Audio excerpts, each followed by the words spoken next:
Assalamualaikum warahmatullahi wabarakatuh. Salam sejahtera untuk kita semua. Perkenalkan, saya Weni Prasetyo Ningsi dengan NIM 018 dari kelompok 3. Dan teman-teman saya Indah Octavia dengan NIM 002. Selanjutnya ada Reina Angelia dengan NIM 014. Dan ada Mailia Dwi Puji Lestari dengan NIM 017. Kami di sini membahas topik tentang OPM, yaitu Organisasi Papua Merdeka. Mengenai konflik yang ada di Papua, adanya isu gerakan organisasi Papua Merdeka, perjalanan sejarah masyarakat Papua pada masa 1962 sampai 1969 dikenal dengan masa integrasi Papua yang merupakan masa yang sangat buruk. Konflik yang terjadi ini menunjukkan timbulnya rasa nasionalisme sebagai pribumi Papua terhadap bangsa luar, merupakan suatu bentuk kesadaran politik dari bangsa Papua.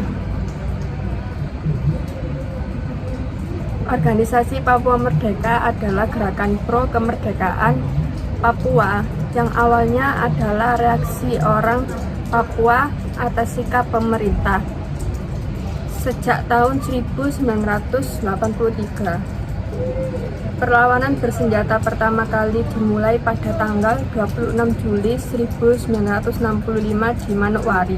Kelompok ini terbagi dalam 3 elemen, yaitu sebagai berikut. Yang pertama ada kelompok bersenjata, yaitu kelompok bersenjata masing-masing memiliki kontrol dalam teritori yang berbeda. Yang kedua ada kelompok Timika, berada di dataran tinggi dan pantai utara, adalah suatu kelompok yang melakukan protes dan demonstrasi. Yang ketiga ada kelompok kecil, adalah pemimpin yang berbasis di luar negeri. Sila pertama Pancasila yang isinya ketuhanan yang Maha Esa. Sila tersebut mengandung arti keyakinan bangsa terhadap adanya Tuhan sebagai Sang Pencipta. Bangsa Indonesia adalah bangsa yang religius. Setiap individu berhak memeluk agama sesuai keyakinan mereka masing-masing, tetapi tetap saling menghormati dan tidak ada diskriminatif antara umat beragama. Contoh penyimpangan pada sila pertama ini yaitu gerakan radikal kelompok tertentu yang mengatasnamakan agama, tidak adanya toleransi, pembunuhan, dan lain-lain.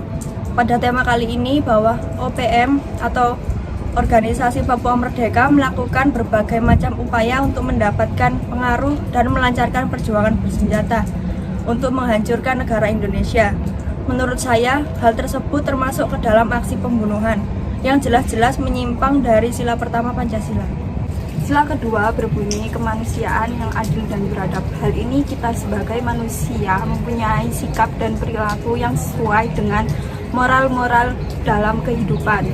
Menurut saya, kasus OPM ini telah melakukan penyimpangan terhadap sila kedua ini karena adanya kelompok yang melakukan pembunuhan, yang mana hal ini tidak mencerminkan sikap kemanusiaan dan hal itu tidak mencontohkan perilaku yang sesuai dengan nilai moral yang ada.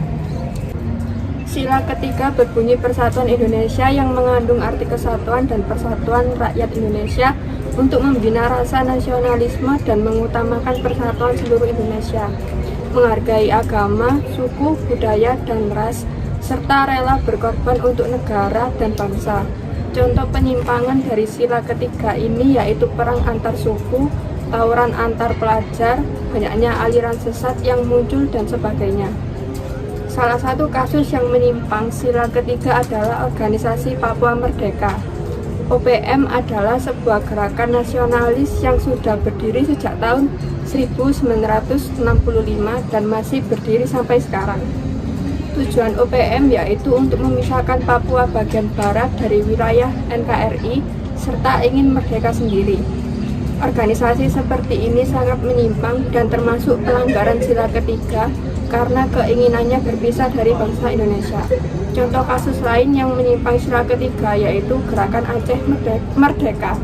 Lepasnya Timur dari NKRI, Republik Demokratik Timor Leste bernama Timur sebelum merdeka adalah sebuah negara kecil di sebelah utara Australia dan bagian timur Pulau Timor. Timor Leste secara resmi merdeka ada tanggal 20 Mei 2002 dan memutuskan memakai nama Portugis Timor Leste sebagai nama resmi negara mereka. Tragedi Sampit Dayak versus Madura pada tahun 2001 yang lalu juga merupakan penyimpangan pada sila ketiga. Sila keempat Pancasila yang isinya kerakyatan yang dipimpin oleh hikmat kebijaksanaan dalam permusyawaratan perwakilan. Sila tersebut mengandung makna mengutarakan kepentingan negara dan musyawarah. Contoh penyimpangan pada sila tersebut yaitu ketidakadilan hukum, korupsi, ulah wakil rakyat yang memalukan, dan lain-lain. Pada tema ini, gerakan perlawanan dinamakan sebagai Gerakan Organisasi Papua Merdeka. Nama tersebut dipakai pemerintah untuk menamai gerakan anti pemerintah kepada setiap orang Papua yang bertentangan pandangan dan sikapnya terhadap kebijakan pemerintah Republik Indonesia. Kondisi tersebut yang menimbulkan orang Papua tidak percaya terhadap pemerintah pusat dan daerah.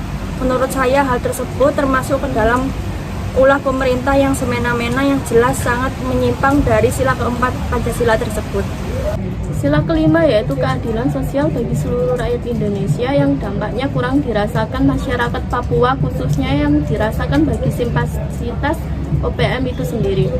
Mulai dari adanya diskriminasi pembangunan yang kontras dengan daerah lain di Indonesia yang menyebabkan berbagai fasilitas penting yang dibutuhkan masyarakat tidak terpenuhi, seperti fasilitas pendidikan maupun kesehatan, eksploitasi besar-besaran terhadap sumber daya alam yang kurang memperhatikan kesehatan dan kesejahteraan masyarakat sekitar dan lingkungan, bahkan banyaknya kasus pelanggaran HAM yang tak kunjung menemukan titik terang.